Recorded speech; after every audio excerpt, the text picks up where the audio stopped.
Ever since Israel began its offensive in Gaza, Israeli propaganda has produced social media content that shows the female soldiers of the Israeli Defense Forces as models of liberated womanhood. Photos of Israeli women parading with their weapons, often on tanks and other military vehicles, are proliferating as Israel wants to show how they fight side by side with the men. What is absent from this picture is the crackdown on women's rights that has characterized Prime Minister Benjamin Netanyahu's far-right Likud party-led government.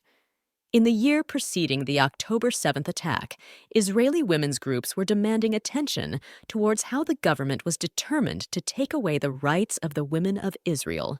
Interviews given by leaders of women's groups and even a former minister for social equality in the government preceding the current dispensation provided some insight into what life is like within a country, which is raining death and devastation on the people of Gaza. In the months immediately following the Likud win and the coming to power of Benjamin Netanyahu, Israeli women so feared attacks on women's rights that a large number of women's groups came together to form a coalition to fight back.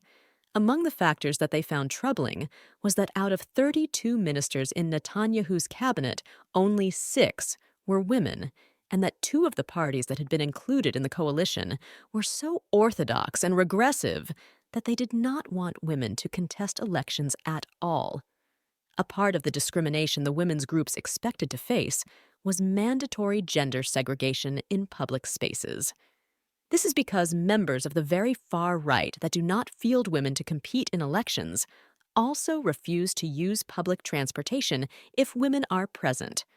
They have long sought all public transportation to be completely segregated so that men and women are not in the same bus at all.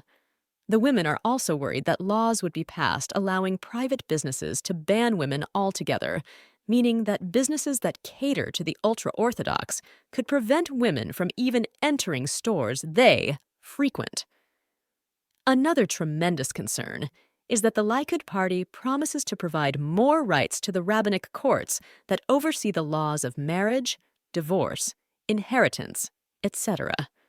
The issue here is that some ultra-conservative interpretations of Jewish law say that women have no right of divorce at all. These interpretations say that a woman just does not have the right to divorce unless a no-objection document is provided by the husband.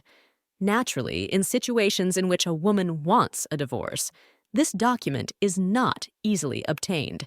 This means that women who have been separated from husbands for decades cannot remarry and are caught in a legal limbo if they want a religiously valid divorce. Naturally, changes made to divorce laws have the potential to have a huge impact on women. A part of the discrimination Israeli women's groups expect to face is mandatory gender segregation in public spaces. The relatively low numbers of women in government has made many lifelong activists anxious about how decades of their hard work had just been erased with ultra-right parties finding room to discriminate against women so openly. Although Israel does not have a written constitution, the principles of gender equality are embedded in the law.